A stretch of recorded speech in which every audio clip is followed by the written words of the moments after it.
You guys hear me? Testing. 1, 2, 3. Welcome everyone. Happy Wednesday. Hi chat. Welcome. Can you hear the echo? Can you hear it? Today we're gonna be inside a cave. Don't worry, this is not gonna end up like The Descent, which, by the way, it's a really good horror movie. I highly recommend it. The Descent 1 and 2 were actually really good, which is kind of rare for like a sequel movie to be halfway as decent as the first one, especially when it comes to horror movies. But I did enjoy both. Okay, let me let me change the screen. There might be it might be pretty loud, so you might wanna put down the volume so you don't get ear blasted with clumps.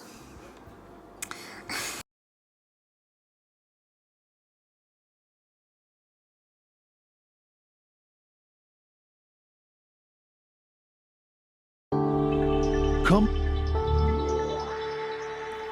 Hi. We're inside a cave today. What movie? The Descent. Have you guys ever heard of the movie The Descent? It is a really good horror movie. It's horror adventure. It follows this group of girls that go explore a cave, and they find some pretty freaky stuff in there. I don't want to spoil it, but I do highly recommend The Descent. It is the first movie came out in 2005. 2005, yeah. So if you're looking for a movie to watch, I do recommend that one. But today we are gonna be talking about Together, which is why we're also in a cave with two cave related movies, I guess. That I just mentioned. Hi! Wait, oh, they're not working? Hold on. Let me try to fix that. Oh,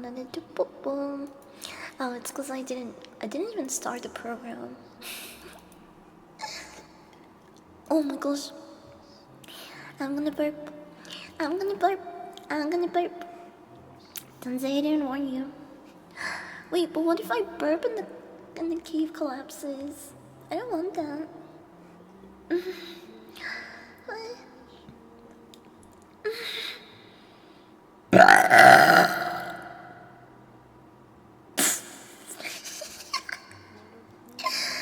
Okay, nothing collapsed. We're safe for now.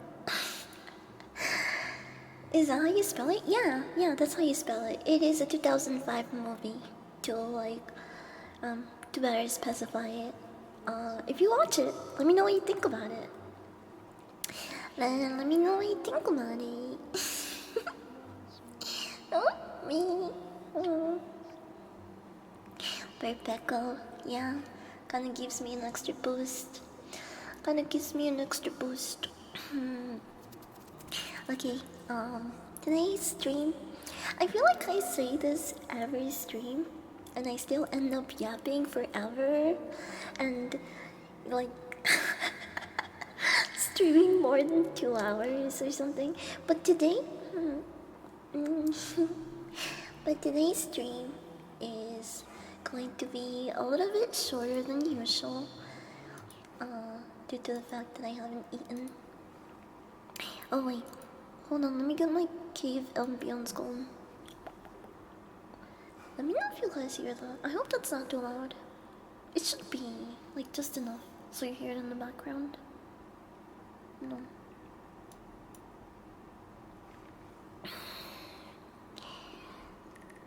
You hear it? You hear it? Hi, Green. Welcome in. Suko.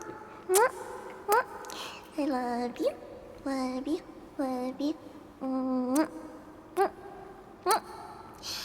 cave kisses. Love you. Bum bum. But yeah, I wanted to make the stream other shorter than usual because I haven't really eaten lunch. I did have a big breakfast.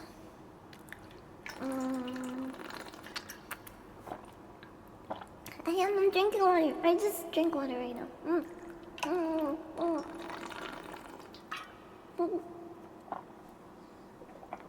I'm fine. I'm still not hungry, but like, I've been trying to tone it down. Okay, I'm trying to tone it down when it comes to snacking.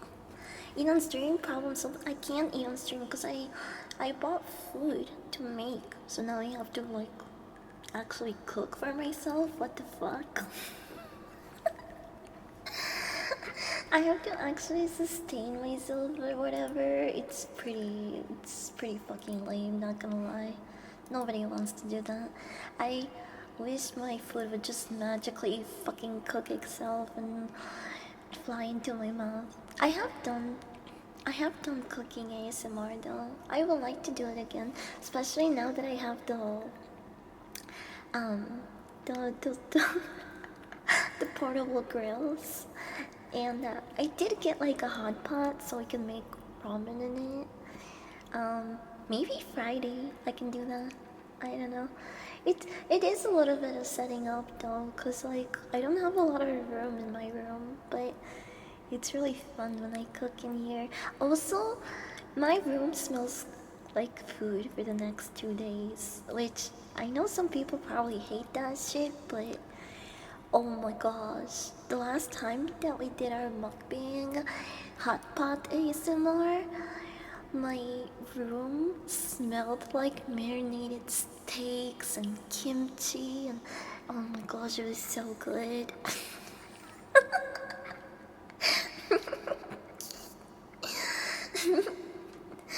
Thank you for passing me the vlog. Wait, I need to be a little bit like I need to be a little bit understandable for the stream, okay? So don't get me too fucked up. You guys have to tone it down with the blockheads today, or you're gonna be wasting your points. I don't want to take too many because I am gonna talk about this movie in detail, but um there's also a lot of philosophy aspects of it that I want to talk about, which I'm not really good with philosophy and all those things, but I did do a little deep dive about the symbolism and a lot of things that are supposed to be an allegory in this movie. Hi Fast Black, welcome in, welcome in. So, I did a little bit of digging, and I want to talk about some of the stuff in this movie with some details. So, if you guys have some cool, um, if there is information that I'm missing, because again, I'm not too educated on philosophy, right? But if there's any details that I'm missing or stuff you think is relevant or you wanna talk about and mention, by all means, you guys are free to. Don't feel like you're interrupting or you're being rude.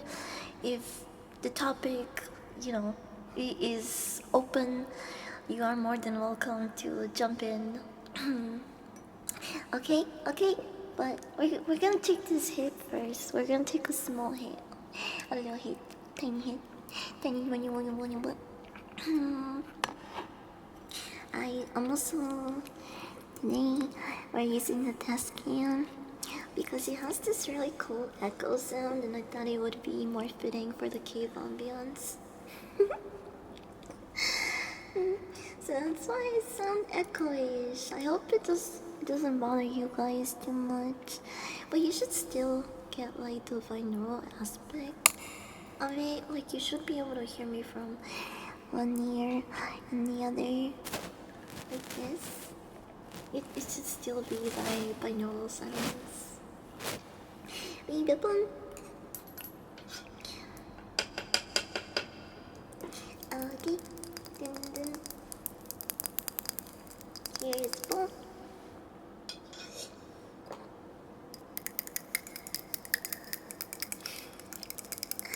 The tappies on the grinder even sound different.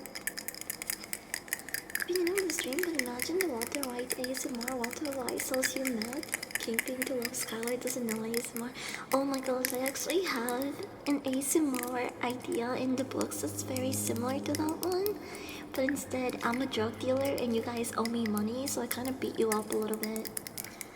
I also had another ASMR idea where like Kira slash Light from Death Note, and then I just write a bunch of names because I really find like the writing ASMR videos really comforting, and I like the triggers. I like the way that like the pencil or like pen sounds up close when you're writing something. I find that really satisfying. So I thought I could do one of those where I pretend I'm Kira slash Light, and then I just write all of Chat's name in the book for the stream, and also eat potato chips and maybe an apple. I'll take a potato chip and eat it. Bum, bum.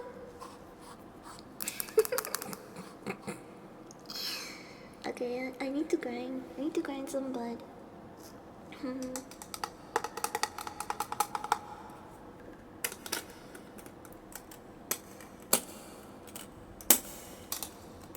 Every time that I get an idea for an ASMR roleplay or video, I write it down, and the list just keeps getting bigger and bigger. I need to actually start doing some of these, whether it's on stream or pre-recorded.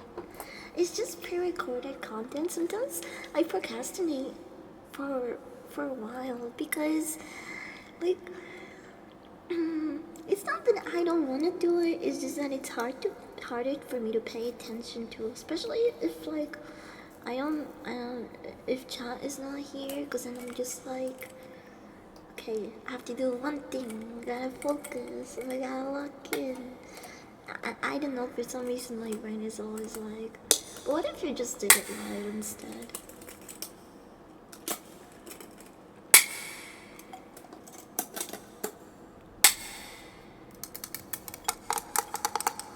That's my little container.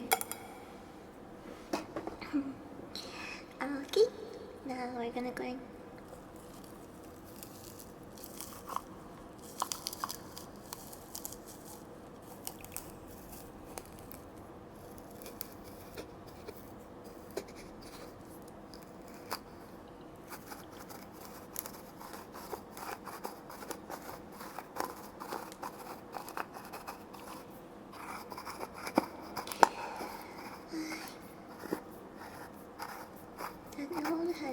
I'll be happy. He'll N-I and B. The beat stands for butt.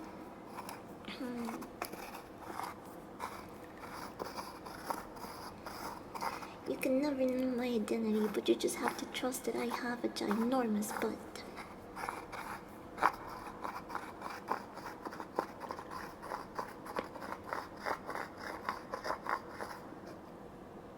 Okay, I blended everything.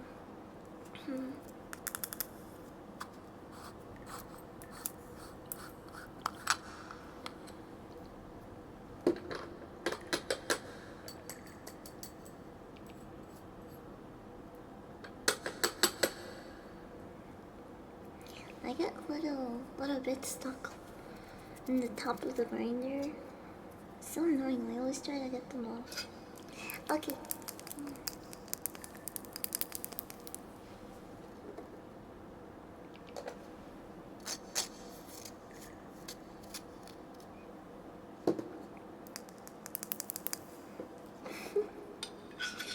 We're gonna start up small, okay? But I haven't smoked the entire day, so I'm definitely gonna feel this, even if it's a little hit. Cheers!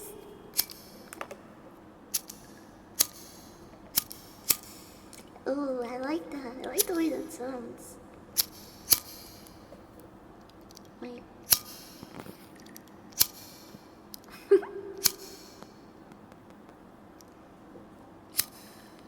Need.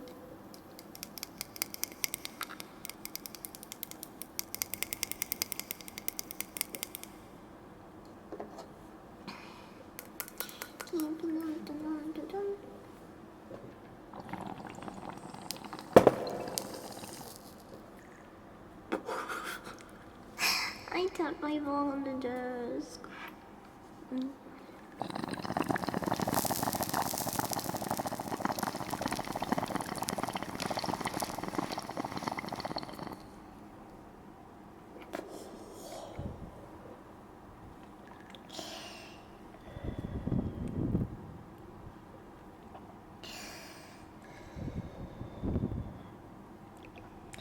But I still sound as good on this mic. Or maybe I just need practice with it. Mm. Mm. Mm.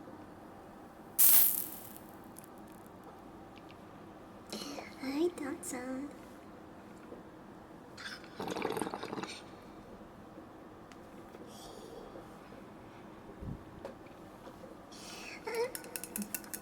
One more, okay? Line up real close. Open up.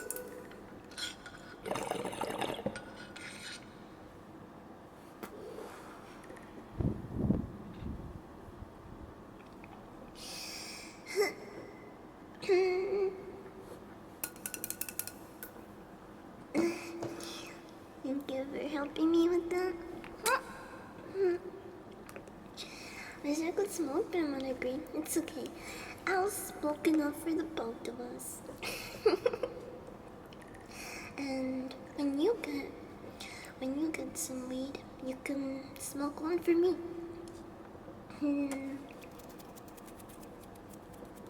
How stinky is it? What do you mean, how stinky is it? What are you talking about? My room? Me? My toes? You can't just say, how stinky is it? And expect me to know what you're talking about?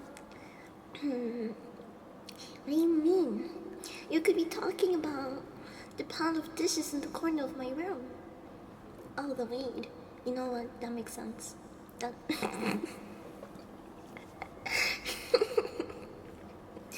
that makes sense since we were talking about weed.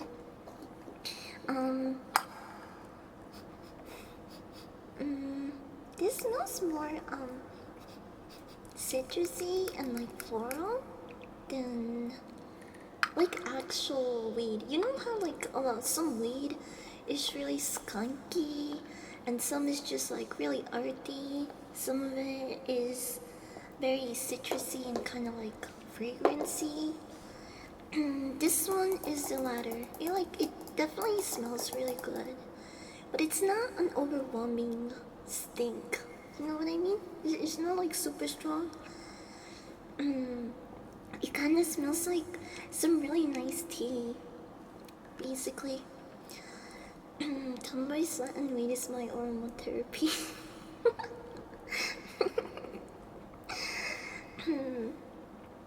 one one is more preferred than the other for sure though. I I recently, I mean, I understand that people are attracted to smells and like sweat. Like I understand the science behind it and why that is so common, but that one time where I said I had to wash my sheets because I was goon maxing and people were like, yo, I want to see a picture. I was like, ew, bro, that's gross. That's.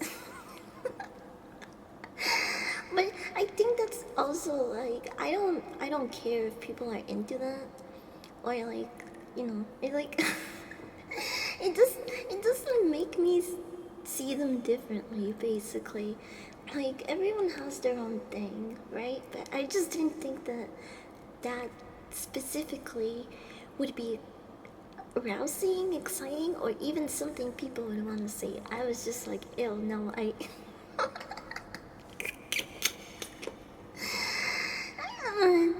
don't want to see it. But then people are kind of weird about their own bodies more than they are of others. It's just like it's a normal thing, or at least that's that's what I've been told, or what the consensus seems to be. Because people are always saying stuff like, oh yeah, no, like I totally feel the same way. I look down at my hands at the end like I'm fucking Shinji.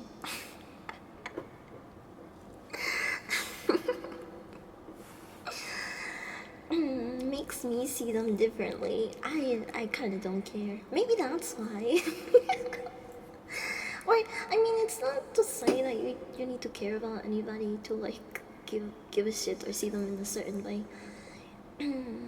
But like, I don't know. I just I just feel like to some degree, some people can't really explain or understand why they're into something. I mean, I don't know. I think eventually you're like, kind of pinpointed to something. I don't know, but basically, I just feel like they they don't really need a reason to like something sometimes, or like you don't even fully know why. Does like that happens often. Do let's just not talk about my kinks. You don't want to go down that route. I don't, not here especially actually. I don't want to get banned because we start talking about. Never mind. Being crushed was like a Looney Tunes character was a kink. Yeah, that I I was so confused by that kink. I was like, what? And a lot of people were too when I like mentioned it.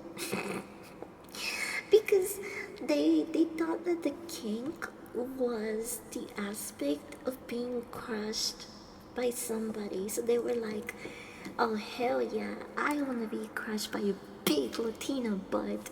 Sign me up. And I was like, no, no, dude, that's not the kink. The kink is being flattened into a two-dimensional being and like looking fucked up, like you just got steamrolled over. That's the key. It's so very specific. Like like some kid out there was like watching Looney Tunes and crap, and the fucking coyote or the bird, I don't fucking know. One of them gets steamrolled, right? And something in their brain clicked, and they were like, oh, I want that, hell yeah. Or I don't know, it's just, man, kinks are weird, bro, that's what I mean. There's just some crazy specific kinks out there. Um, they, I had to make a B flat joke. Oh my gosh, I don't even remember, what the hell. Stop calling me out. But I'm not. Does this look like flat to you, John? Huh? I don't think so. Yeah, I put my name right under them in case I forget.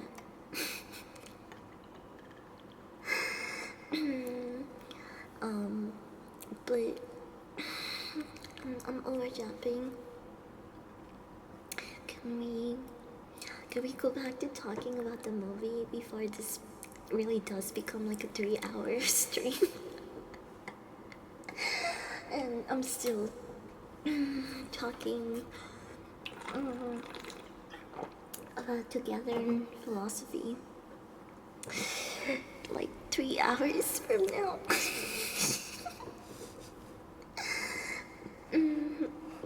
Okay, so together.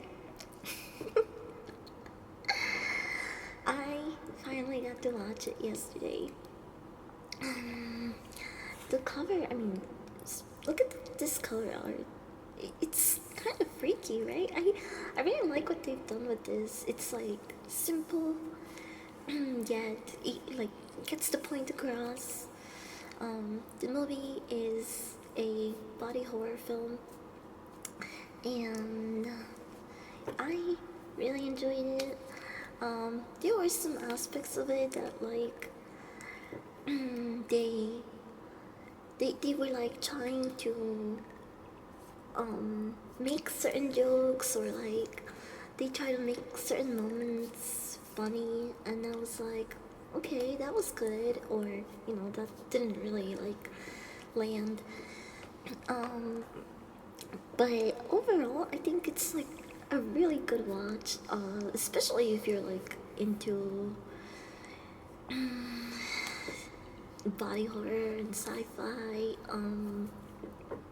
and Greek mythology, because I had no idea that this movie would get me interested in those subjects. It's just so random, and the reason why I started diving deep into this and I diverted to mythology and uh, um, um, um, philosophy, and it's because, okay, so what is this movie about? Spoiler warning, I guess, if you care. This is your warning, so you might wanna mute me, skip this part, depending on where you're watching. I know some people watch this shit on YouTube, so here's my warning, okay? It's the one you got. So, what is this movie about? Together follows this couple. Actually, let me pull up my my letterbox account so we can look at my rating. I left a review, but it was really short. It's practically a joke. And then I'm gonna explain why I rated it this. Okay, so here we go. Was not working? Oh, it's because it's not. Okay, I see. I see.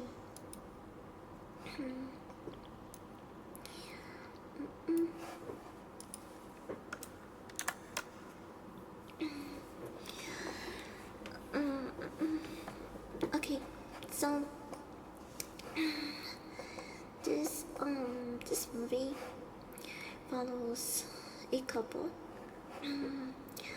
that moved to the countryside together because the girl who's played by Alison Brie, and the other guy is obviously Dave Franco.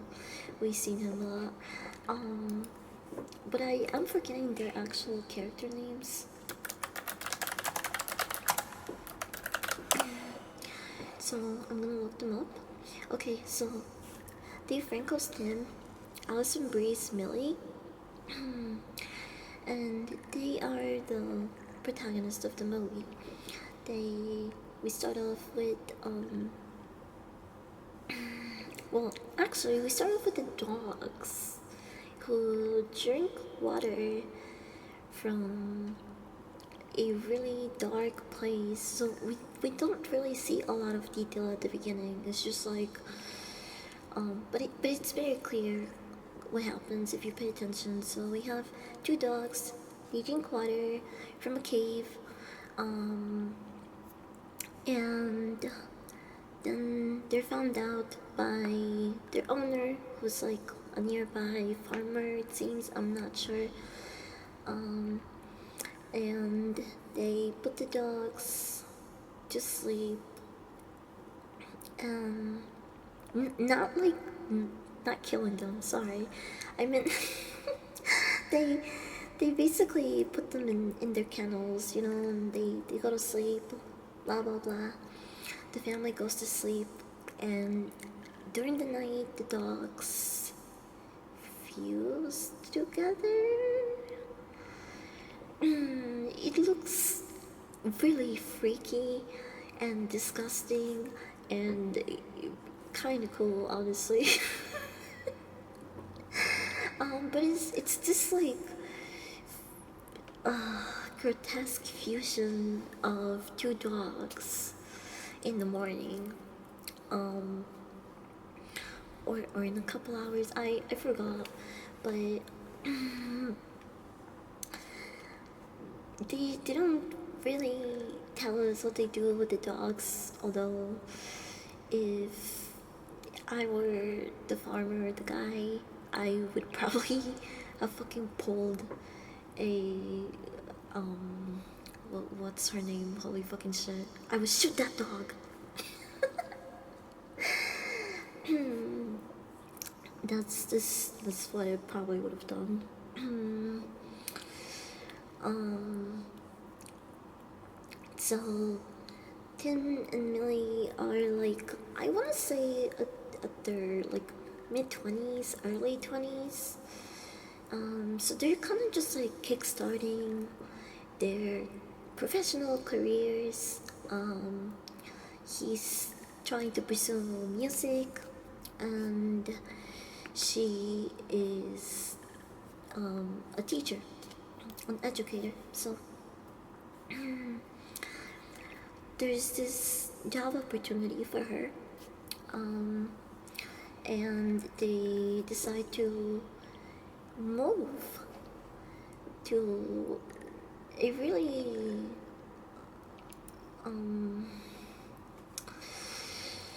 it's the countryside basically, but it's really far away from their friends and family, so kind of testing the waters to where they can settle and start a life together. um they do have, like, I am skipping out some details on purpose because I still want people to watch this movie if they're interested and like they still don't care about spoilers overall. But basically, when they announced their move, Jim's friends tease him about being whipped due to the fact that they're moving to this, faraway countryside due to her career. And, like, his friends were like, well, she should really meet you in the middle, blah, blah, blah. But, he, like, out of both of them, she's the one with the more, like, stable career, so they make the move. Anyway, like, he says, fuck it, I'm gonna support her for now and also still chase my own career making music. But we're gonna make the move.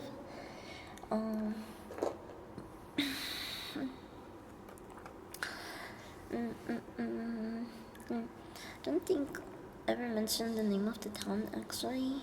I don't remember. But it's okay.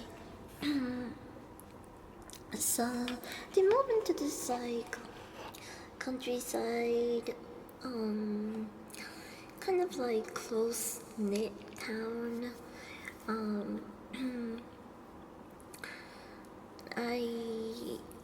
oh yeah.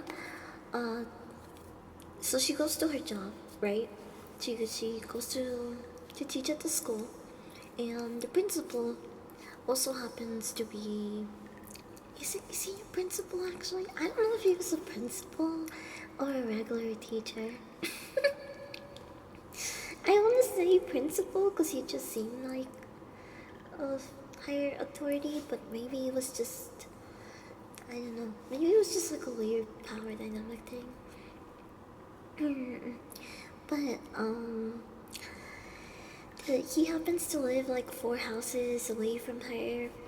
Um, and everyone seems to kind of like know each other in this town. It's like a really small town. And they start exploring the area. Also, once they move in, Jim finds a rat king, which I didn't know was like a real thing that happened. It's super, super rare. It's basically a formation of rats that like have passed around each other and tangled their tails, so they like accumulate a bunch. Bro, it's like this. It looks like that. Doesn't that look freaky? It's super rare that this happens, by the way. But yeah, apparently it's a thing. So, but what is the? Hold on.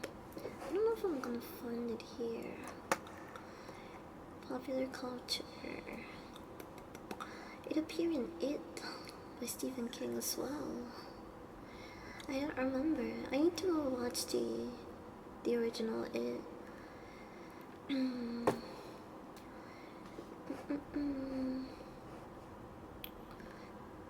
Cartoon Hilda.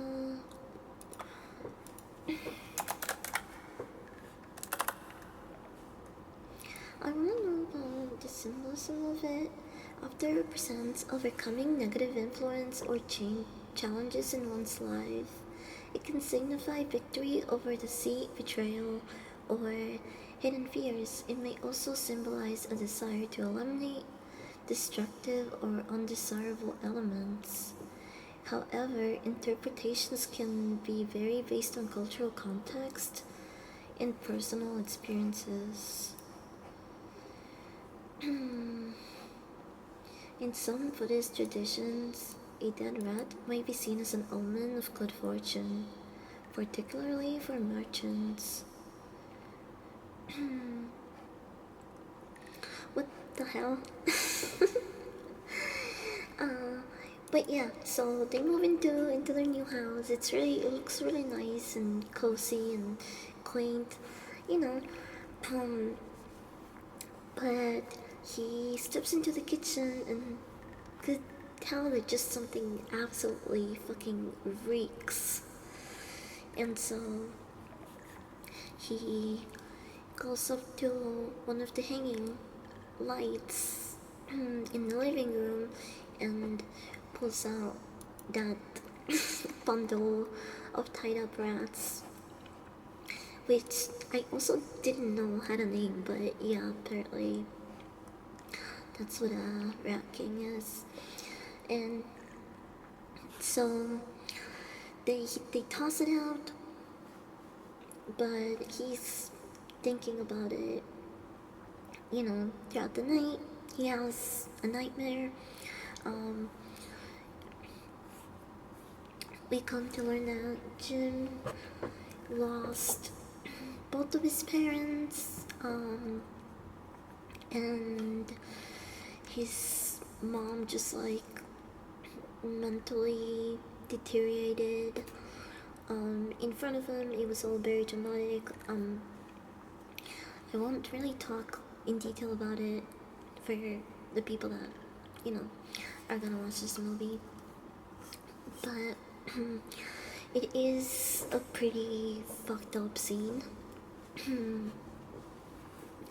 And he gets woken up.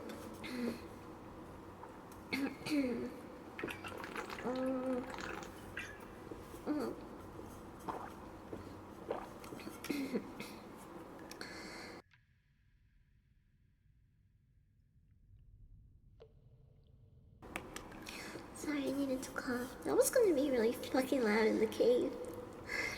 Alright, welcome in.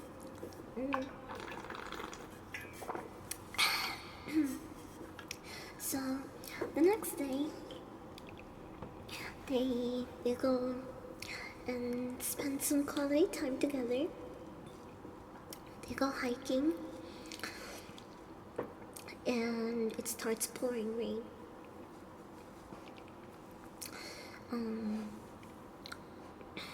Wait, hold on. I can barely hear this.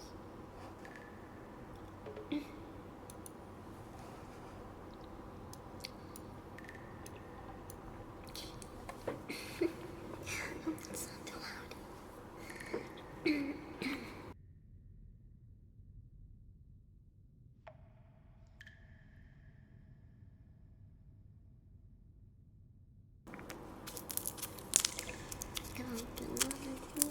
Maybe I'll help my way through. I'm getting caught in love.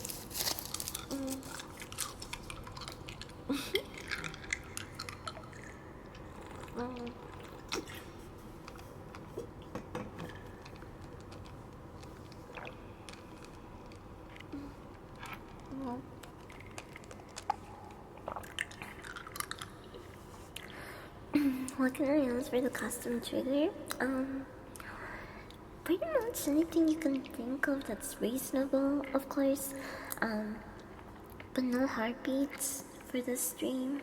I can give you a hug, but you're not gonna be able to hear them because I'm using a different type of microphone than the one I usually use for ASMR, just because I wanted to kind of have the cave sound effect and stuff. I think this one fits the ambience a little better, but it's not good at capturing heartbeats.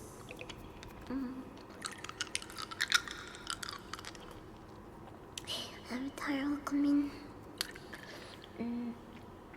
Officially peak new emote being added. No, hold on. I don't want to be distracted. I don't want to start talking about rivals right now. I want to keep talking about Together because there's still a lot to cover. There's still a lot to cover.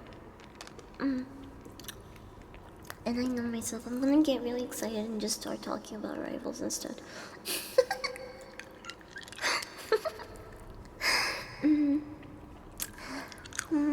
Mommy voice? I'm not very good at mommy voice.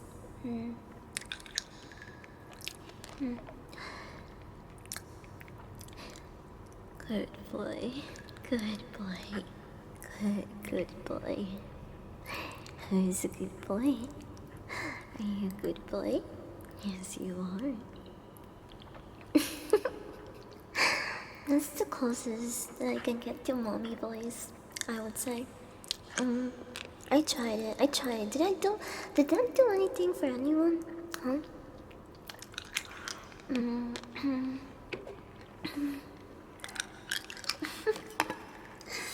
Okay. So, as I was saying, the next day, they go hiking together and it starts pouring. Jim slips and falls, and he's hanging,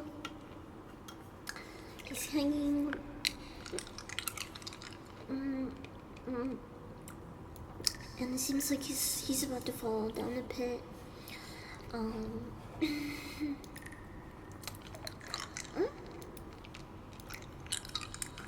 Millie reaches out for him, tries to save him, help him by pulling him up, but she's not strong enough, and they both end up falling in to what actually happens to be a cave,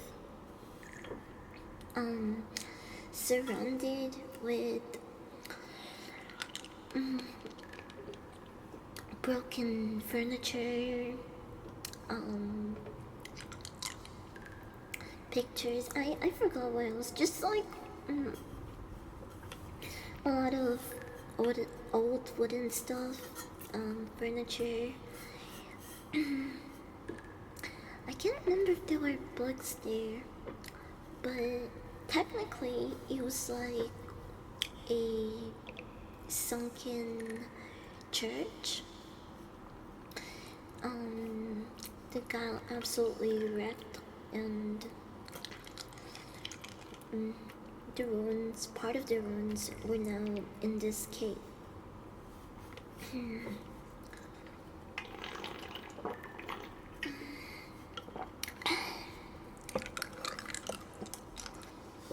So now they're stuck together in this cave, and it's fucking pouring rain, so they decide to build a fire and just wait out the storm. Unfortunately, they were running out of water and were very thirsty, so they did something really fucking stupid. And I mean, I don't know. It depends. I've never been in a like emergency thirst situation, so I don't know how desperate I could get for water to the point where, you know, I drink it from a dirty cave.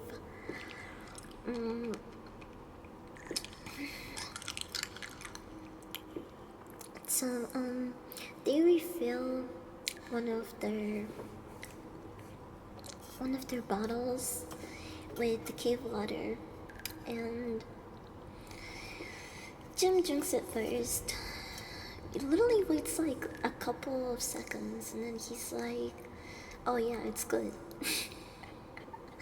Didn't even wait 10 minutes to see if their body would react or something. I don't know. So they just pass that shit around like it's like it's liquor. I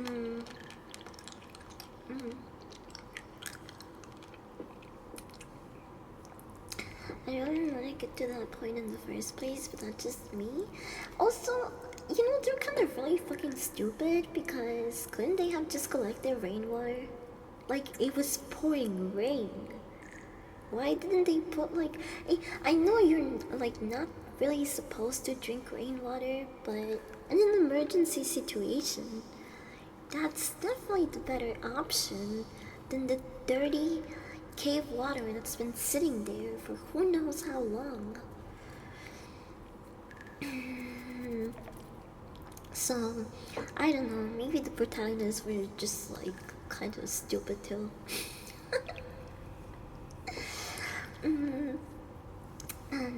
So they, you know, cuddle up by the fire and they fall asleep. The next morning when they wake up, rain's gone, clear skies. They wake up in a spooning position. So Tim was like hugging her.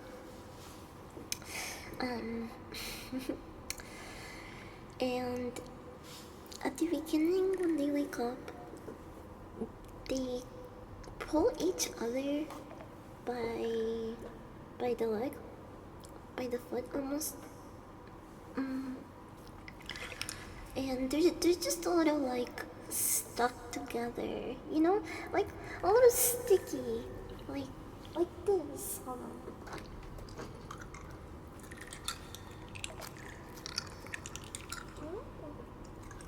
Wait, where's my other sticky thing? Maybe, hold on.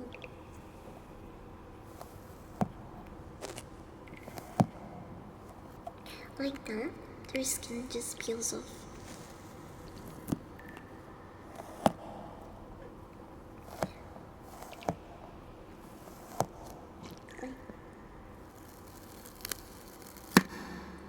Oh, that's better. So yeah, their legs are kind of a little bit stuck together in the morning, and they pull each other apart, and they're like, ouch, that fucking hurt. At first he said something like, Oh, maybe it's mildew. he said something like, oh, maybe it's mildew or whatever. And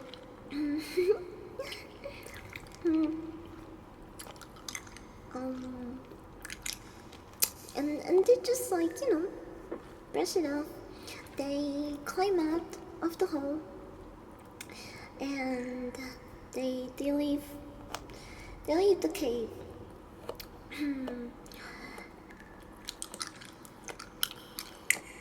Mildew does not do that. Yeah, I don't think so either. And also, doesn't it take a while to build? Doesn't it take a while to build?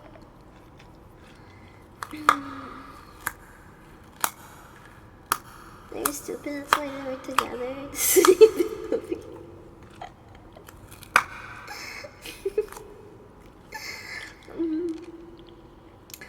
But yeah, to just like brush it off.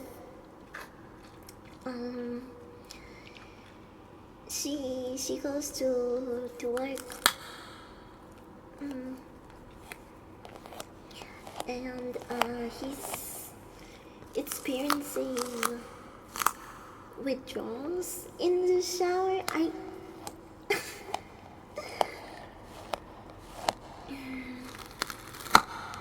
Because he started like basically geeking out because his girlfriend was gone.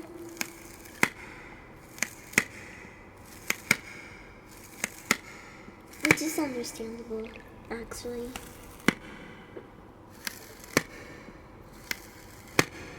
Oh, I like that.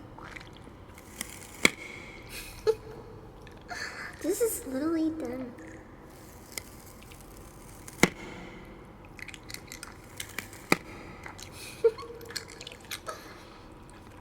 So,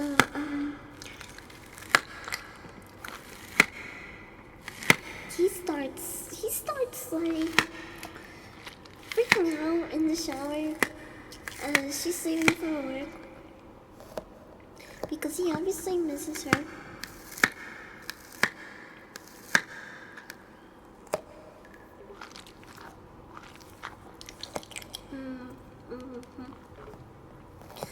And I might be skipping over details of the movie now because I'm stoned.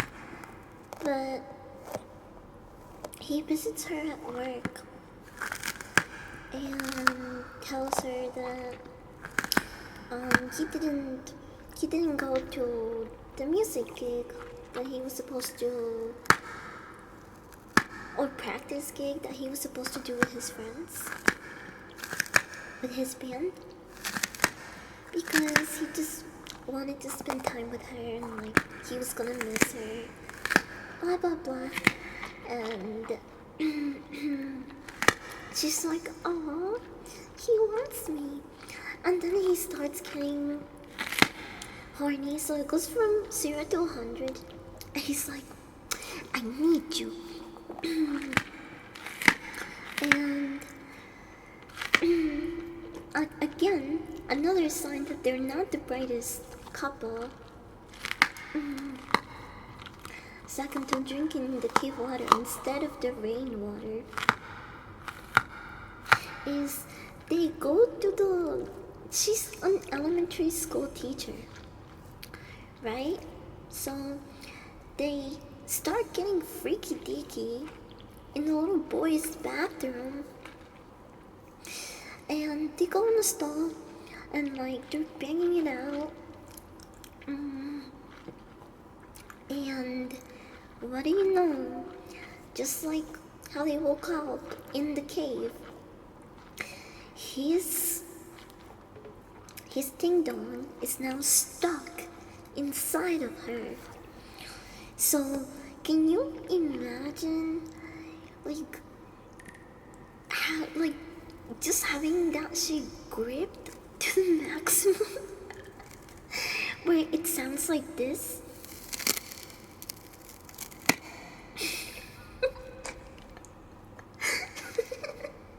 That's basically what fucking happened.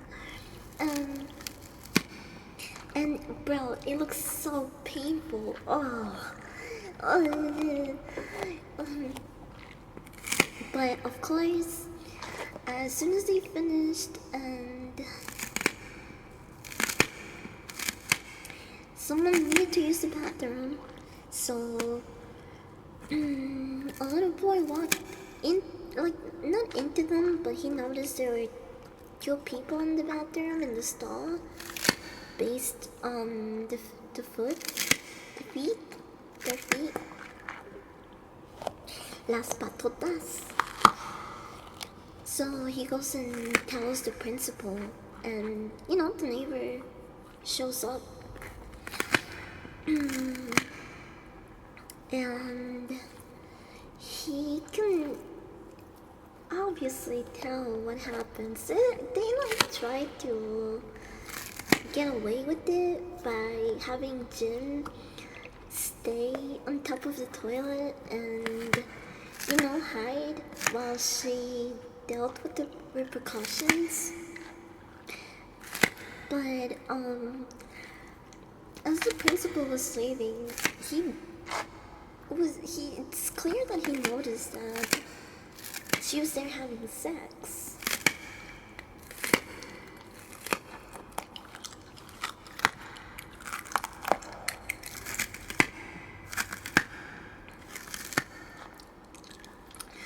Nice to see the Frankie at work. He's pretty entertaining.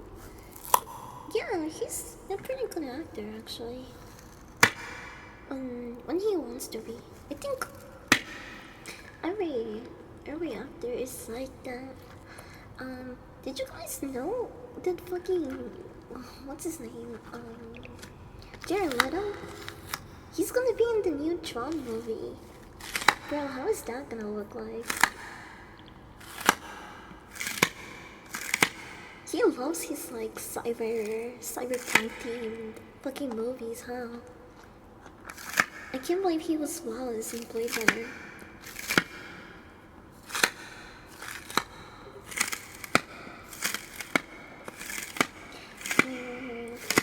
Where was he? Aquaman. Dalmina. Aquaman. Shaman Legends.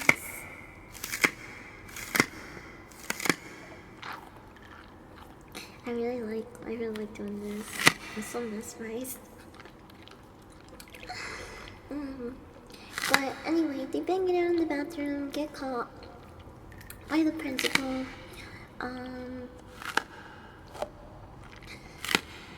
She doesn't really get in trouble, doesn't get fired or anything, but she feels that maybe it's coming.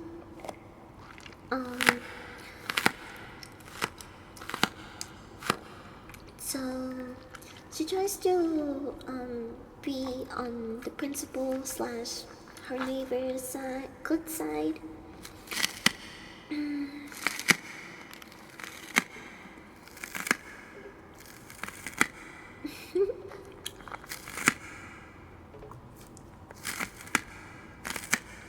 And they learn that he used to be married.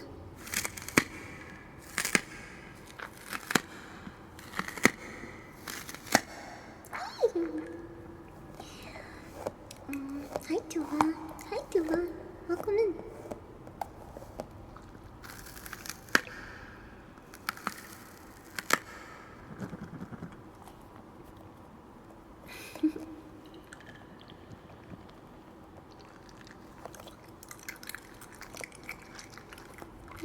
I'm charged for carbs for that. It could have, yeah. She got really fucking lucky, that's for sure. But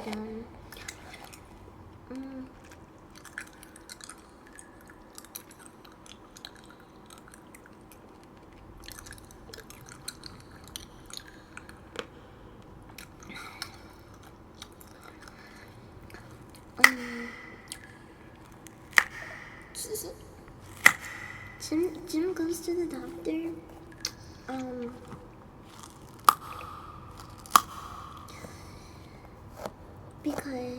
he starts feeling unwell. Mm,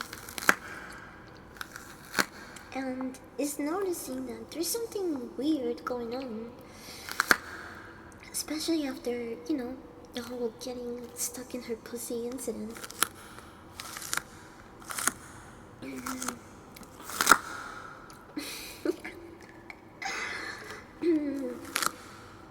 So he goes to the doctor, and the doctor's like, you, the changes are really affecting you. You're having like anxiety based hallucinations and other crap. I forgot. He like diagnoses him in a bunch of different things, and tells him that he needs to let loose. He gives him, I think, Vicodin. And tells him that it's going to relax his body.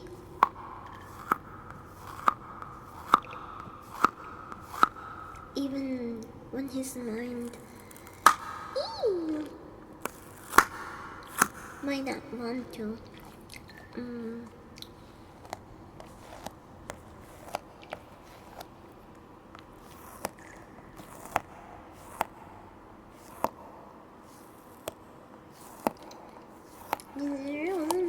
No, I'm pretty sure.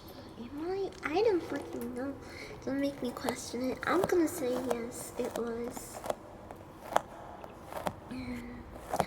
It was, I think it was Vicodin. Maybe I should look it up.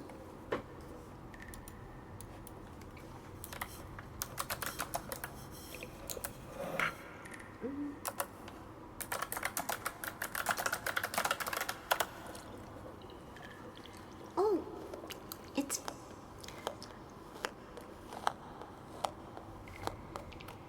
Wait, is it that? He said it's Valium?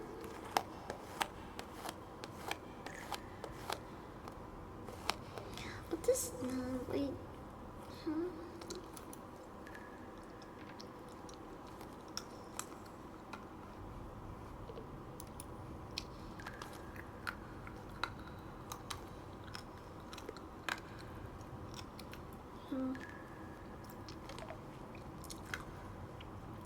Diazepam now?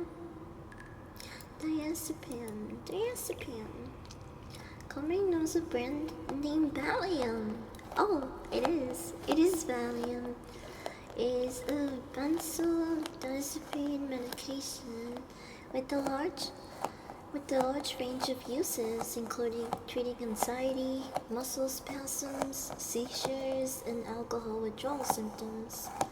It works by enhancing the effects of a calming chemical in the brain, helping to reduce anxiety, induce drowsiness, stop seizures, or relax tense muscles, depending on the patient condition. Oh. Okay. So, it is Valium. It's Valium. So, he gets prescribed Valium, and whenever he feels like he's about to start tweaking, and his body is like, he's losing control of his body and movements, he takes it, and it actually kind of helps for a little bit. But it doesn't really do much towards the end of the movie, it seems, or maybe it was because like it was wearing off. There's a scene from this little known horror movie called Wishmaster. You can guess what the Wishmaster does, and he grants wishes, and so the Wishmaster gets imprisoned. One of the inmates asks if his lawyer can go fuck himself, and he literally does. There's a scene for it? No way. What? There's...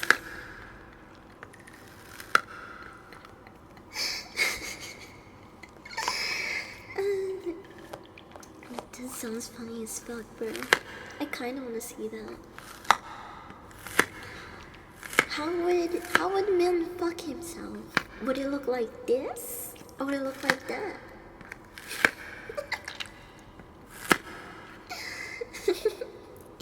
I do wonder. But yeah, they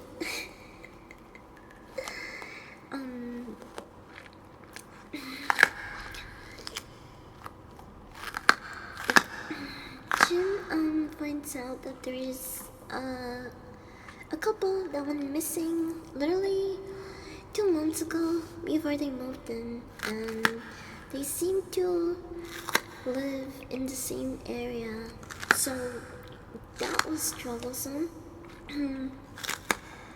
And he started researching the story more and more. And not much was coming up, but then he noticed in the picture that the couple last took was in the same location, the cave where they felt the second day that they moved in.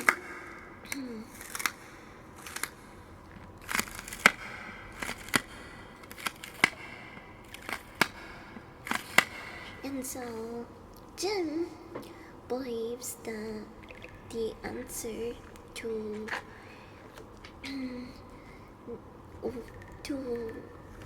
all of the fucking weird shit that's been happening between them started off in the cave, because now there's a missing couple that's tied to it, right? So he tries to convince Millie into going back to check out the cave, but she refuses to. She actually tries to ignore the problem for some time until they have to literally fucking sew through each other to stay separated. That's when she like actually admits to believing everything that he said and felt, and that she's sorry he was right. Tova, thank you for the follow. Welcome in. Mochimio, welcome in. Welcome. We're talking about this body horror movie that also got me interested in Greek philosophy. Okay, so Jim thinks that whatever they're going through is probably tied to the cave, so he tries to convince Millie to go with him, but she refuses to, and instead wants to go to the hospital, but her keys were in the principal's house, the neighbor, because she'd visited prior, after she got caught in the bathroom and all of that stuff. She went there to talk to him, and they had a talk. But she left her keys in his house. So she tells Jim to stay put, and that she will go fetch the keys from the neighbor. Now at this point of the movie, the plan was to keep as much distance between them as possible, because the longer they spent together, the more physically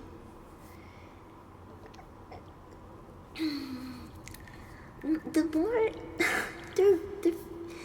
they were physically attracted to each other in a way where they were literally merging with one another.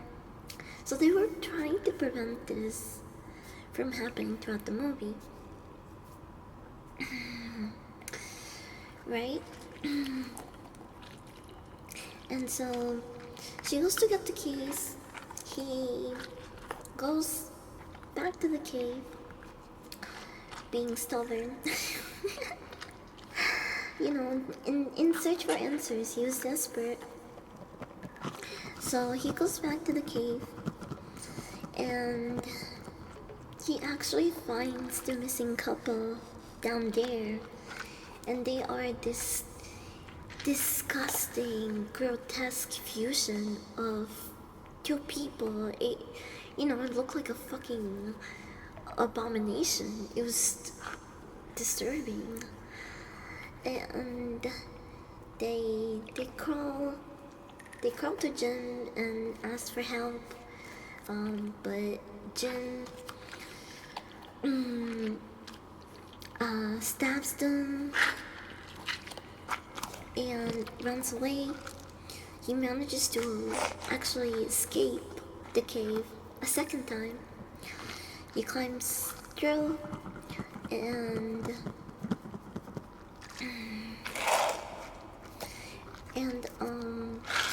he goes back to meet with Millie,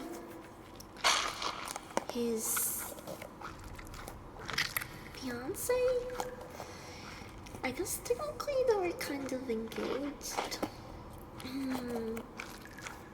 So he goes back to meet her. What?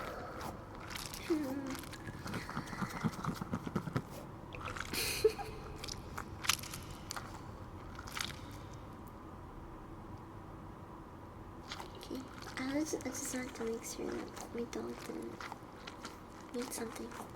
Because if she starts going crazy, maybe someone's at the door. And if she just barks once, it might be her being a little schizo.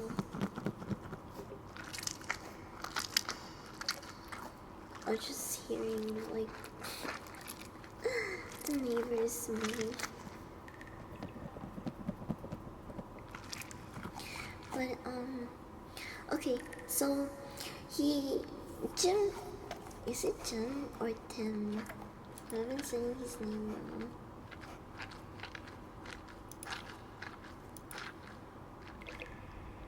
Oh, it's Tim. Okay, so Tim stabs that abomination fusion of people.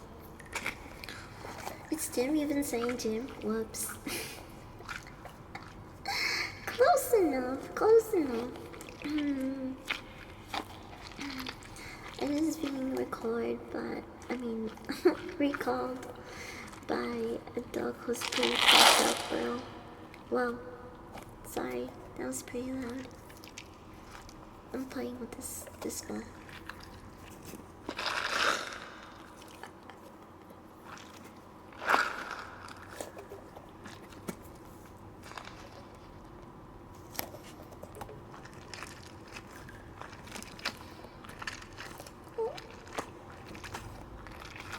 I like that. Wait.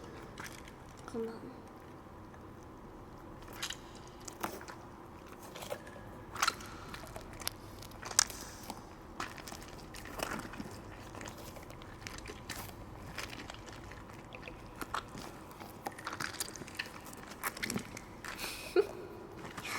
Hi, Gandhi. Welcome in.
There's like a different way to do it. Like,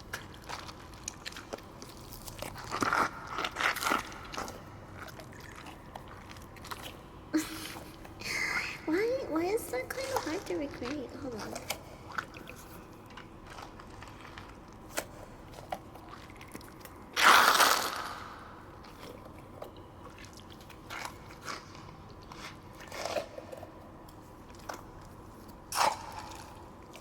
Oh.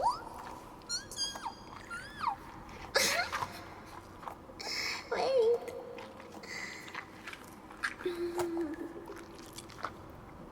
I'm just so mesmerized. I lost track of what I was even talking about. I was talking about the movie together, but I forgot where I was. Oh, actually, never mind. I remember. That hurt your ears? What? I didn't think it was that loud. It's satisfying when you pop up like this.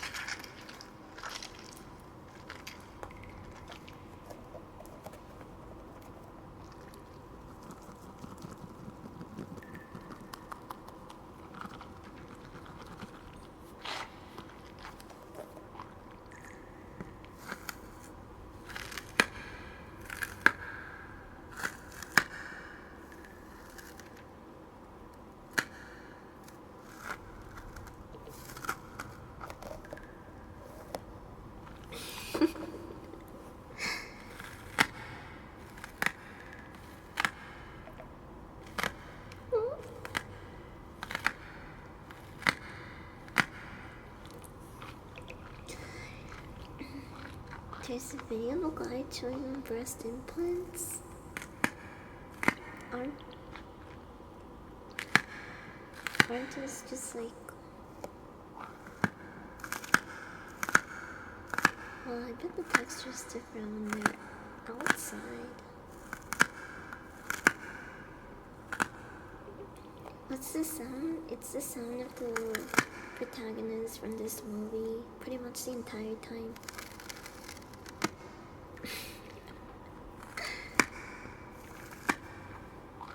But to be more specific, it's like two squishy toys.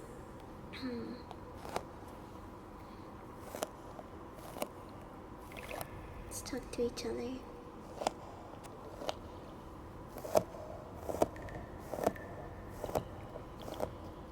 First implant ASMR.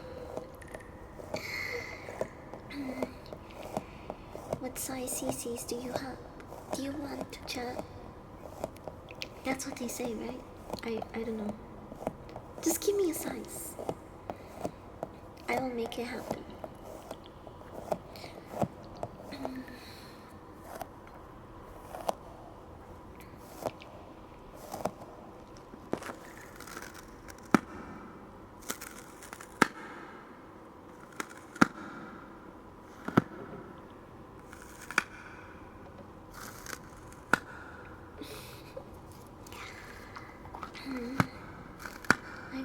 I got a couple new sets that just came in. And they're supposed to be really lightweight. Good for your back. I want to sample some of those.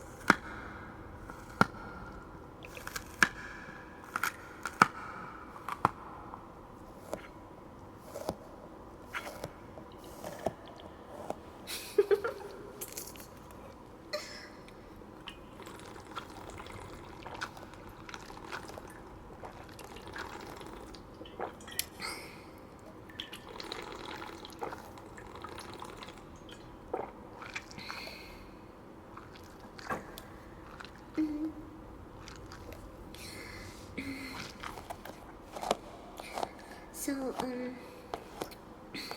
Tim, not Jim.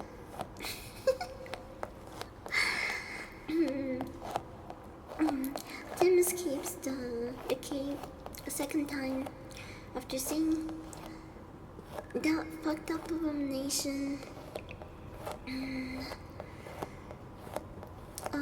of the missing couple.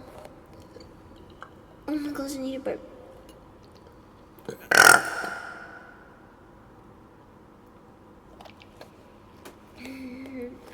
Marty. I'm stuck in a cave, Morty.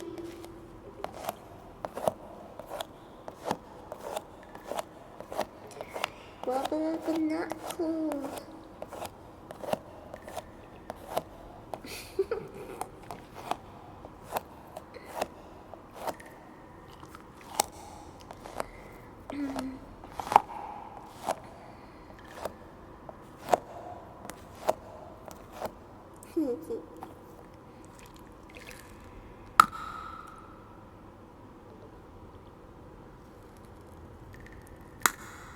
Ooh, that's a little too sticky. Eee.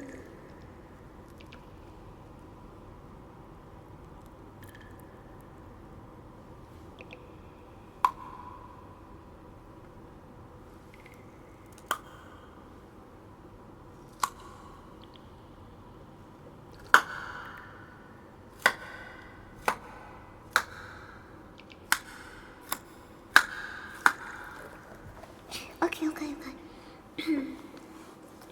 So, while she's getting the keys, and looking around her neighbor's house, which is wide open, by the way, so she's just able to walk in and apparently look for her keys. There's a video playing on the TV, which looks really old. I don't know on what time this movie's supposed to take place, but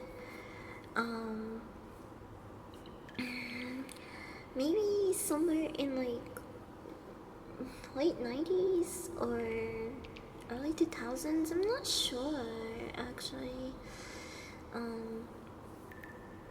But he's playing a tape, and it's a wedding ceremony. It's him and his ex-husband getting married, and Millie's just like watching this clip, and it's not like a traditional wedding. It looks very cultish.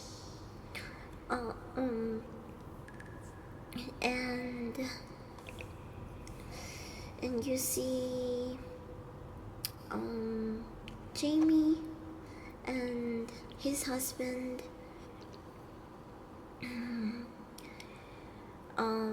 go to what it seems a basement opening. So they're like going underground basically after completing their wedding ceremony, and they're going under, and I'm not sure if they show this in the movie or not.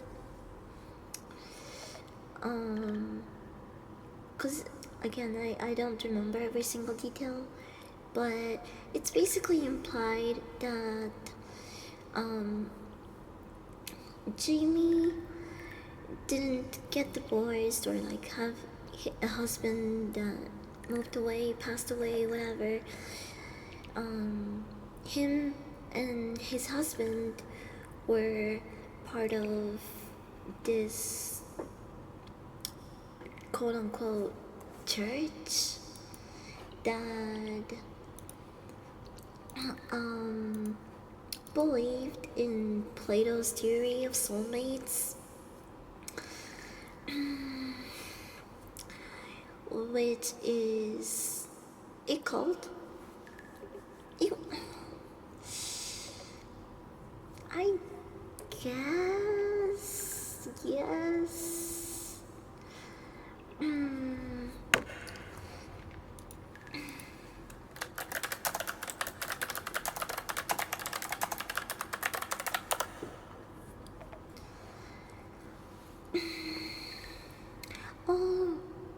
it is true, because in cults you can't really, it's like you can't really leave type of thing. I looked into this earlier, and I'm so stoned that I'm completely glossing over it, but the difference between a religion and a cult is that cults have more of control and ownership of its members. Oftentimes, cult members can't even leave, right? Um, Terms can be subjective and depending on the perspective of the observer. Because I was thinking, I did kind of have this question in mind because it's not like they were following a false prophet because they don't really explain it or go into detail about it, and this is why I want people to watch the movie too so they can tell me what they think. But when they go down into the basement, right, they are going to the cave which seems to be alive. So this cave allows them to become whole together, and um it is like, it's not like it's they're like just have this belief, because they were actually doing this. Like, whatever the fuck that entity is in the cave, one thing is for sure, it's actually like doing things to them physically. It's merging people together. And so I had the question of like, there's lots of people that are or follow a religion and they've never seen a miracle themselves or have experienced one.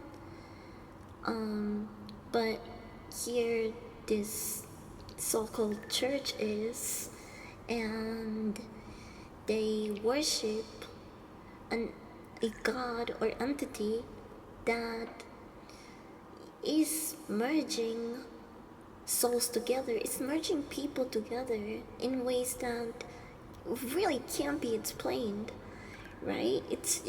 You would imagine that like there has to be some serious power or I don't know behind this shit, But yes, they are. They do fit more the cult narrative than anything because it is a very controlled organization. But anyway, moving on.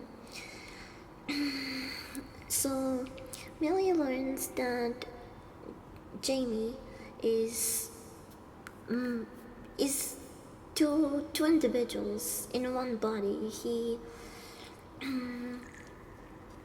unlike the fucking disturbing Frankenstein monster people couple in the cave, Jamie and his husband were a perfect merge. I mean, like, you know, I did wonder that as well for a second. How is he able to look normal, like a normal human person, and not that fucking abomination that we saw in the cave? And apparently, this has a lot to do with how in sync and attuned the will and souls of the two people merging are. So, if one of you is insecure or doesn't want to do it, then you both end up being a fucked up abomination. Basically, it's really fucked up. But I guess you should have liked each other more. Should have been more attuned with each other. Then you wouldn't turn into a big horrible abomination. Mm, um, so, Plato's theory of soulmates, presented in his dialogue Symposium, proposes that humans were originally one being with two sets of everything. So, two heads, four arms, four legs, but that we were split into two separate individuals by Zeus, who, saw us as a threat. So he had to nerf us apparently. This split left this split left each person with a deep longing to reunite with their other half, their soulmate, to regain some sort of wholeness. they the the cult that Jamie is part of heavily believes in this. And even when they go back to the cave, there is an old painting depicting what I just described. So, a person with two heads, four arms, and four legs. I don't think I can show it here. Wait. I gotta find something that doesn't have titty.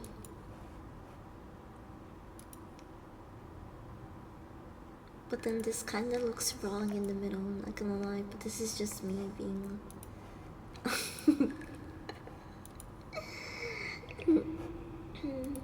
It looks like this.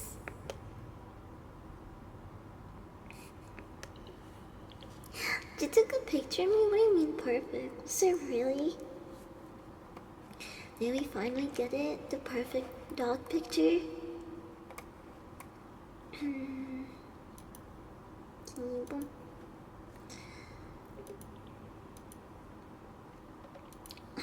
Actually, the last time that I did a collaboration, Lily mentioned that my model moves around so much. And it's true. I do. Sometimes I'll move a little bit and I'm just like all the way over here. Like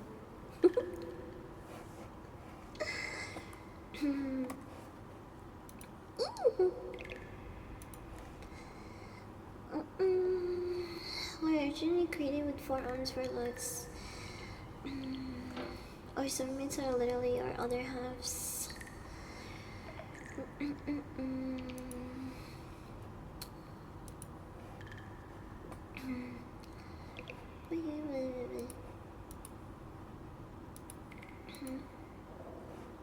Ow!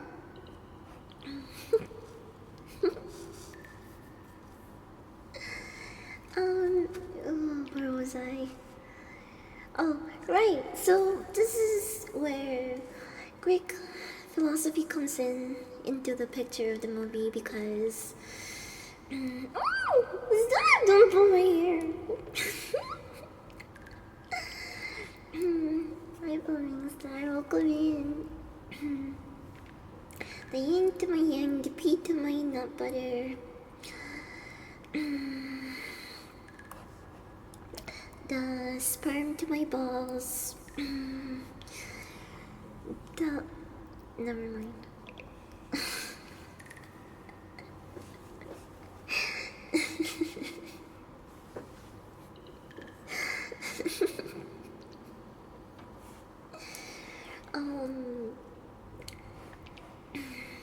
The what? No, nothing. Forget it. You didn't hear anything.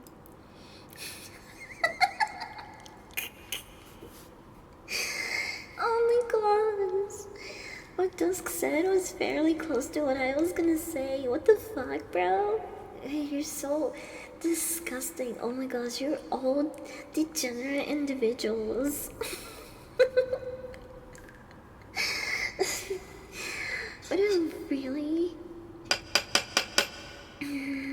really gross mind. You should be ashamed of yourselves. I, on the other hand, mm, would never participate in such behavior.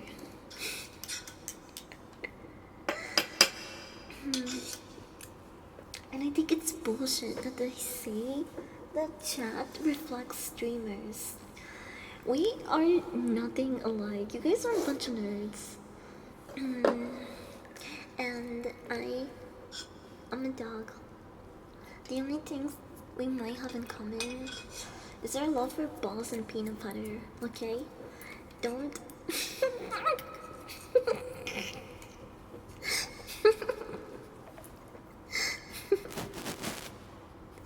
Okay, I'll take a hit. I'll take a hit. Well, we'll take a little detour.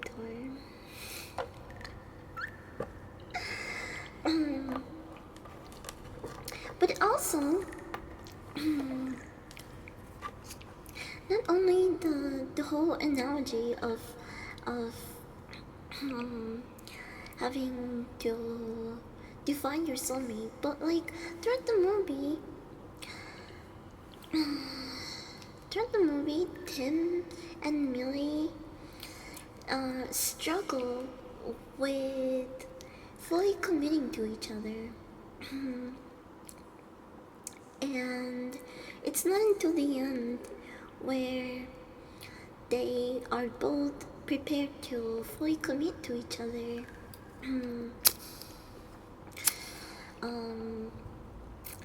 As I mentioned before, Tim encountered the fucking monstrosity in the cave, and he stabbed it. He ran off, still with the knife, and the details. I might not be 100% on these details, but Millie is hurt. She gets struck by the knife on accident, or either she inflicts it herself. I don't remember honestly, but she basically gave up her own life for Tim to have a normal life, because there was no more time to get to the hospital. They were being pulled literally against one another despite refusing and trying their best to stay separated. They were just being forced to, at this point, merge with one another. And it wasn't up until Millie decided to give up her own life so Tim could have some sort of normalcy in his life, is the key moment where both characters are fully committed to each other, because Tim sees that Millie is literally willing to die for him, and he acts out of desperation and does the only thing that knows would save her, and that's to let the merging commence, like, peacefully without any interruptions. They try to keep each other apart and fight it throughout the entire movie, but this is where Tim finally decides that, you know, he can't live without her. He doesn't want to, and because she was willing to give her life for him, he is now fully committed to doing that himself as well. And so he lets his arm merge into hers, Joda, welcome in. Welcome in. Huh?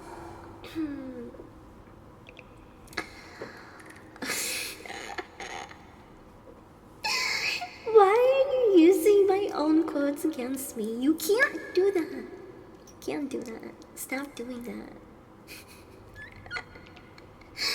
You can't do that. Okay, wait, I gotta pee. I really gotta pee, chat. I'll be right back. I'm gonna the volume might get a little loud for the transition, so you might want to put me down, but not like old yeller stuff. And just put the volume down. I'll be right back.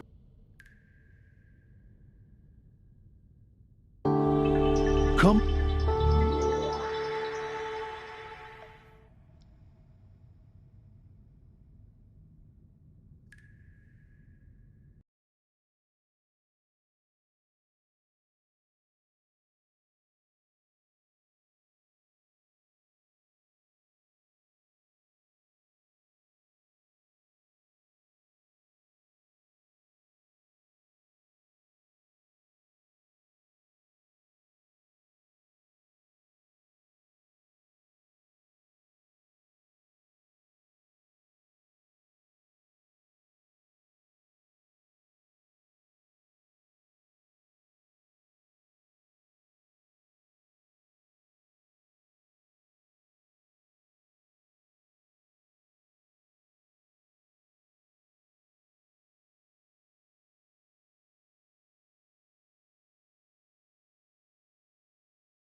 I like proton bar.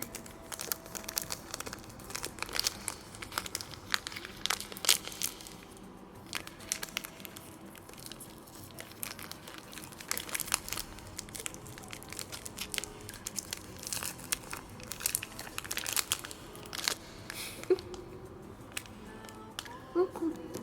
You want to change screen? Huh? Huh?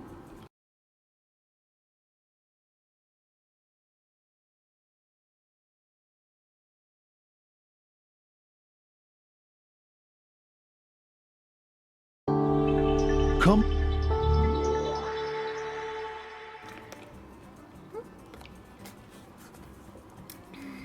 Okay. Hmm.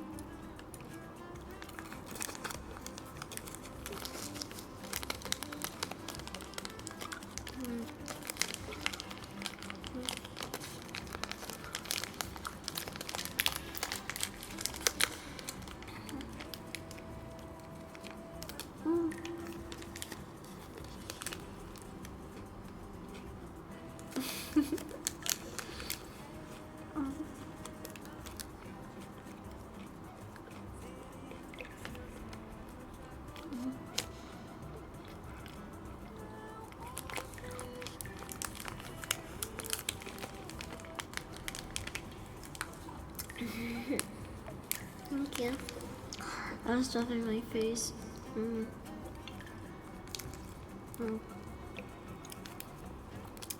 This peanut butter protein bar is so good.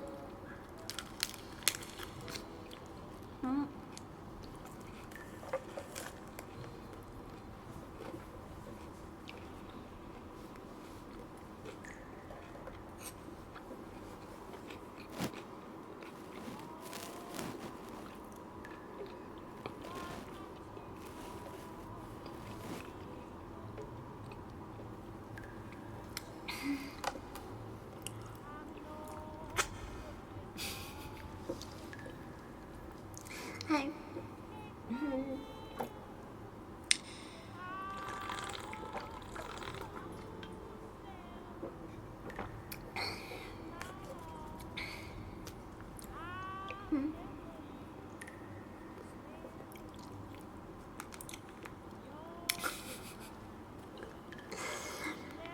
I'm sorry, it's too good. I'm not sharing.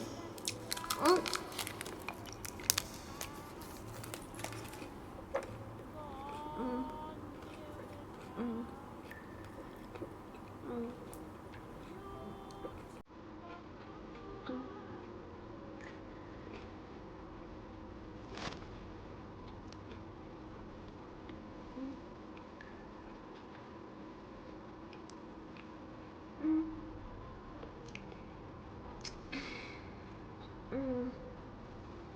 It's so good.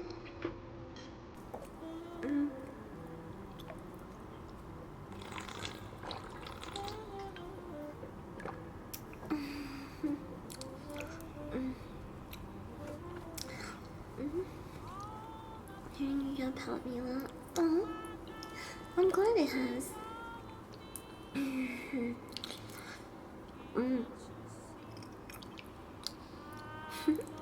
When I stream, time goes by so fast, dude. I can't believe it's almost been 2 hours. Can I have a crumb at least? No.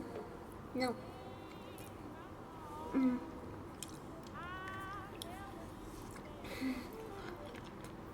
They're my peanuts.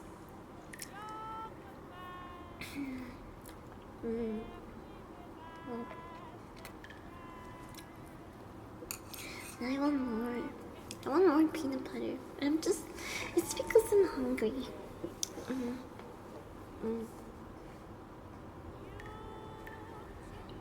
I'm not stuck in my teeth.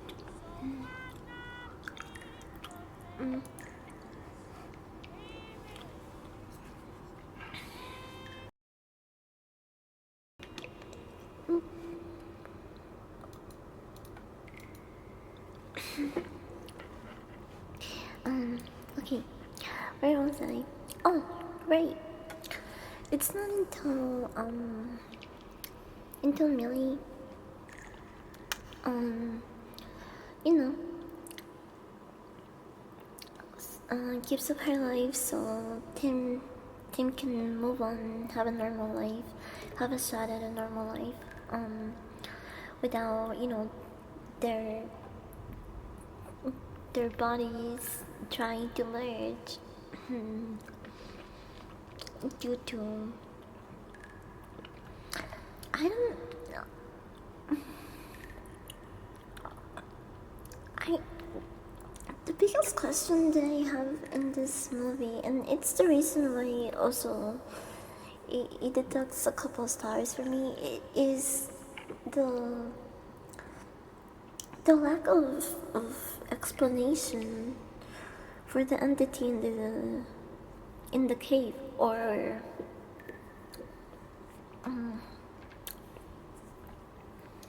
I mean, there's something down there, right? I don't know. But since the church that was buried and the remains were in the cave, since they believed in Plato's theory of soulmates, I think the cave was also of importance due to another one of Plato's analogy. Uh, uh, is that how you say it? Analogies? Oh no, actually allegory. There we go. It's and it's one of his most popular allegories, so I'm sure a lot of you know about it or are familiar with it. The one with the cave. It could also be represented in, like, I don't know, the Matrix. Not like a one-to-one, but I'm saying that, like, it's basically the same idea, which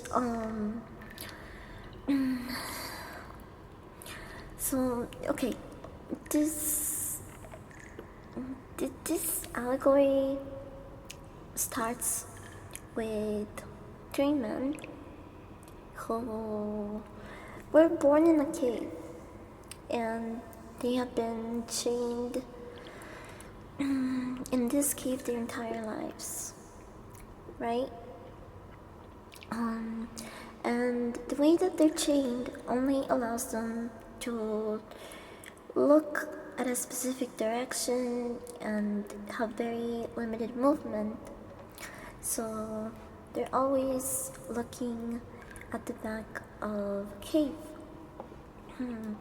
Let's kind of use the cave that I'm in, for example, right?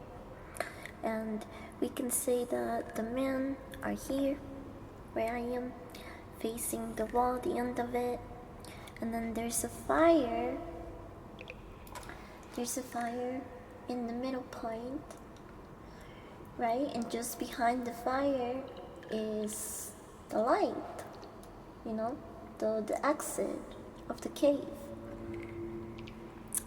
And in this allegory, one of the three men who have been stuck in the cave actually escapes, and he goes out into the world. You know, he goes out to see the real world. He quite literally sees the light for the first time, and the trees and people and animals, and up until that point, all that man had ever seen were shadows. So when he first came out to the light, he was, you know, dazzled. Like, it took a little bit for his eyes to adjust to the light. And in this allegory, the light is the truth about everything. It's like you quite literally are seeing into the light, right? And the sun, oh sorry, I'm repeating myself. The sun and the light are the truth about everything. So it's like quite literally seeing the light. And the people that are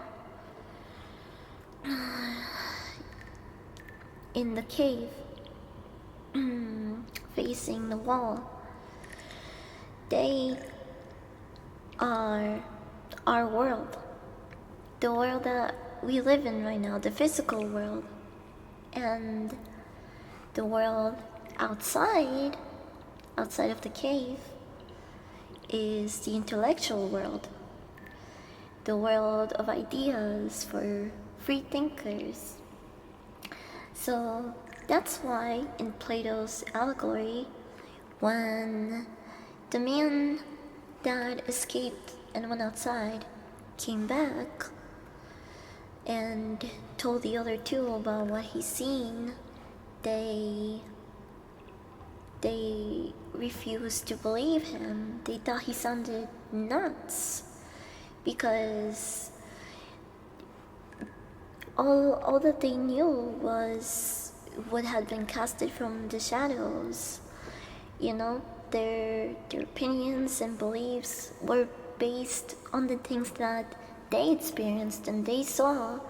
So when the third man came back from the surface, they labeled him as crazy, and they even got mad and defensive and told the man that they would not go outside now because they've seen what it did to him. Man in the cave, frog in the well. It means we are ruled by our beliefs despite saying that we pursue the knowledge. Yes, that's a very good way to put it.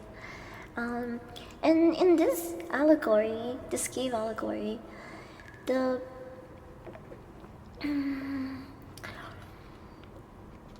Playos mentions that the three chained men have only seen shadows of people passing by, holding things, animals, and so that is what they've known to be their reality. In this allegory, those people that are passing in front of the fire, are power. They represent power because they are the ones holding up things and influencing the men in the cave.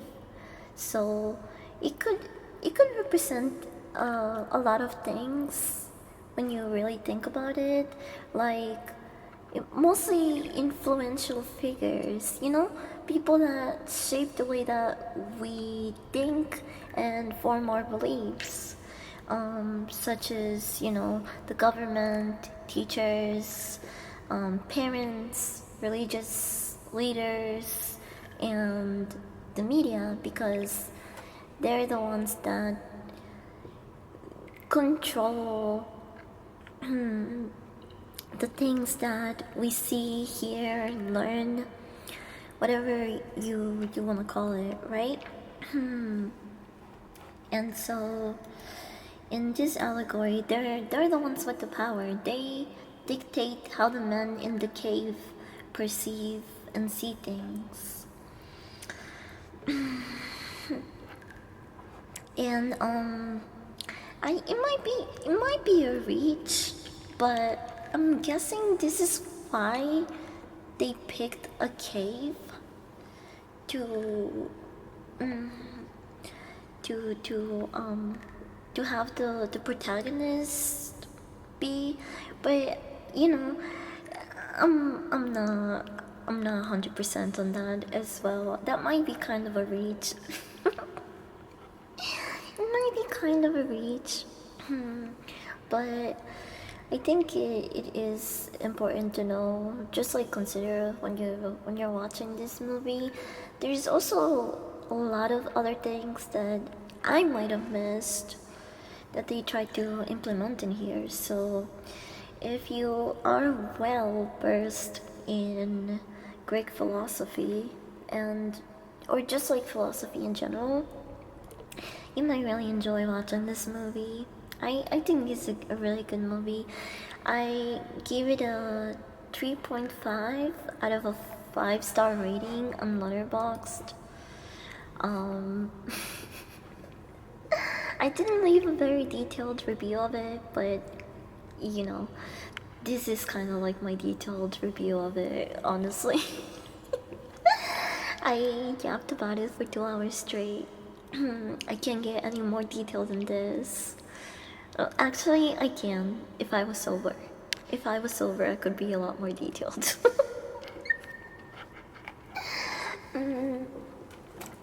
That's a bit of a rage, not gonna lie. They're still dumb when they leave the cave. Yeah, they made a lot of stupid decisions throughout the movie.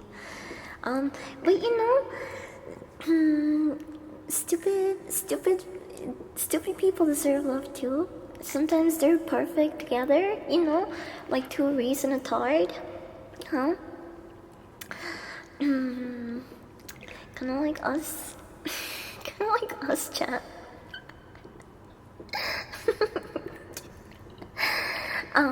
So in the end, as I mentioned before, Tim Tim saves Millie after she tries to save him and give her life for him, and they come to the conclusion that they're not gonna fight it anymore.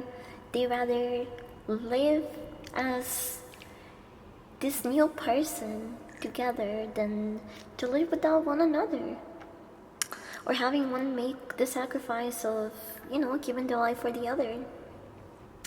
And they have this really wholesome, yet, kind of bizarre and in a way fucked up scene where they're dancing and they have fully committed to each other, and they can start merging into a new person. They take off the clothes because I think it would have fucking sucked to merge with your clothes on. I don't know what would happen there. I mean, we saw the fucking abomination in the cave and they still had like clothes and stuff. It was all like really fucked up.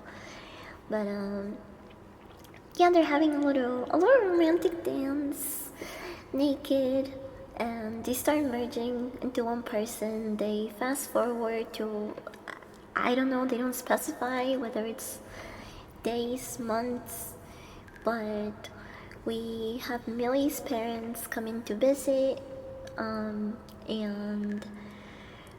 they open the door and this is really funny because I was thinking like Jamie merged with his husband and they were both guys, right? And then we saw that couple, which was a guy and a girl, in the cave, and they look like absolutely fucked up, bro. But then later on we learned that that's because their souls weren't in sync and they weren't fully ready to commit to each other, and that's why the merging went wrong. But I was wondering what it would look like when a couple that consists of a guy and a girl looks like. I even like joked that it would probably be a really androgynous or non-binary looking person, and it was exactly fucking that, bro. It was exactly that. Oh my gosh, I thought it was so funny. My review for this movie is just a fucking one sentence joke, and it was, so this is how I was born. I'm sorry, I couldn't help myself. But it was really funny that I hit the like nail on the coffin on that one. I wish they would have showed the parents' reaction. Yeah, I wish too, cause like, what? They're just gonna answer the door like that and be like, hey. So like, we love each other so much, we fused into one person. So now we are your son, daughter? Question mark? Both? We are your done? We're your done. But yeah, I have so many questions. Like, do they both keep their experiences? Do they eventually start merging in together, kind of like in Severance, and they can tell what's true? Or like what, it's all blurred lines. I have so many questions regarding what happens. Like, how is the sex even determined? It just, it leaves you with a couple of questions, but overall, I think it's a really good movie. I enjoyed it. It was a really interesting watch. It was very well done. They also had some bits there that made me giggle, but weren't like overly corny, specifically when they're trying so hard to emerge in the fucking arm scene and they start snorting Valium.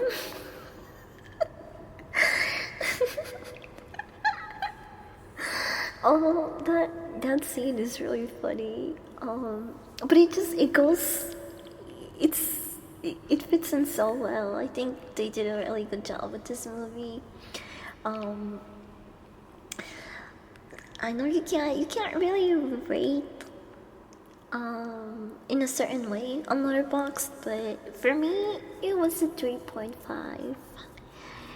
I had fun, and it wasn't like I don't like body horror as much as other subgenres of horror. My favorite are definitely sci-fi horror and mystery horror, even slashers, if they're not like overly gory and graphic. I really enjoy. Body horror is one of those things that really does make me crawl. In I find really gross in some aspects, but this is probably one of my favorite body horror movies. I will say that it wasn't like I don't know, it was just tastefully done, I would say. um it wasn't intolerable on the amount of gore and like body modification stuff. It was it was an okay amount. On the Gunner scale, it gets a 1 for the bathroom scene, but it also makes you like think they're really fucking stupid. So I don't know. It's not even like, yeah. Overall rating 3.5. Gunner scale rating 1 star. Not really like a sexy movie, but you know, who knows? It might rate higher in someone else's Schooner scale.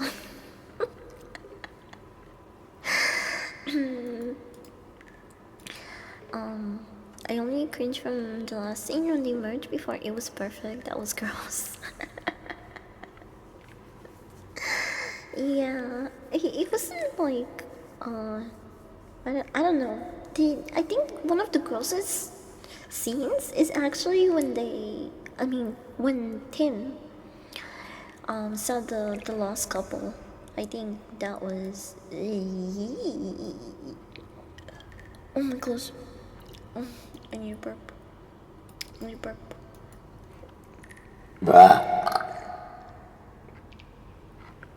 Yeah, I was like, finally some fucking action.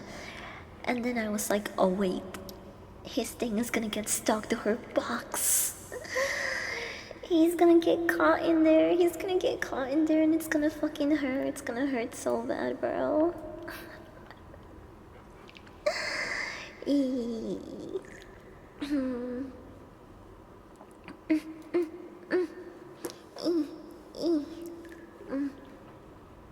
Sorry, I got a little itchy. I need to moisturize more, I guess. The dressing was hot, but I did grab my junk at them getting stuck. I felt it rip.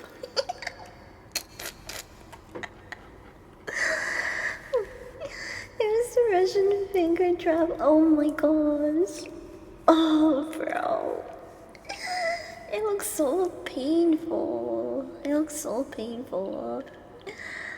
Does he? I handled everything else besides the bathroom scene. That's really funny. But yeah, it was a really good watch in my opinion.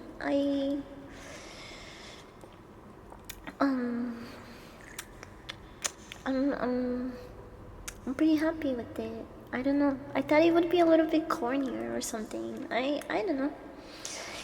3.5. That's pretty good rating.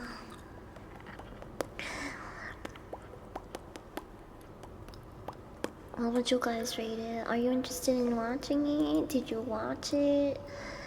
I think I would like to in the future for our movie talk Wednesdays, either post ahead of time what movie I'm watching, or see if I can host watch parties so we can watch them together. Because I've been having a lot of fun discussing different movies. We've been doing it for like the past, what, 3-4 weeks, once a week, and I think it's really fun. I don't know about you guys.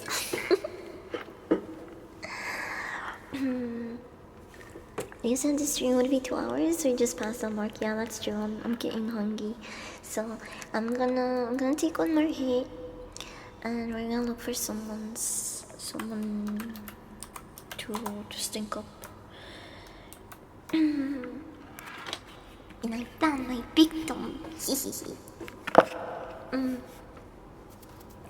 Okay, one more for the road. I'm making burgers tonight. I'm making burgers. You got a Discord link? You should be able to do it with the command. If not, you can find it under my socials. Okay, come here, chat. Come here.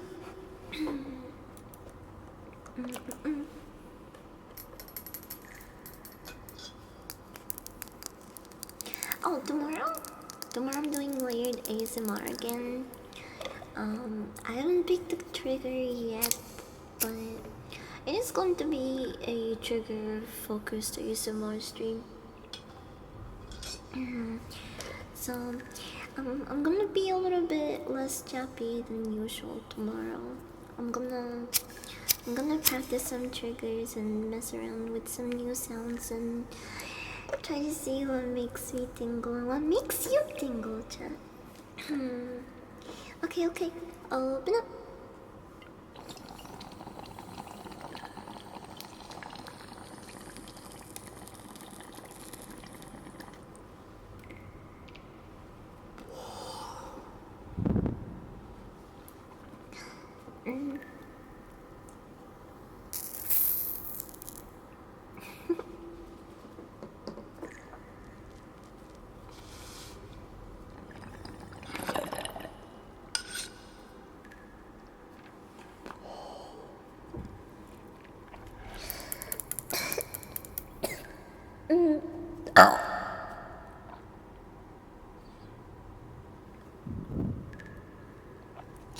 I tried to, but it doesn't capture this one. Bye, chat.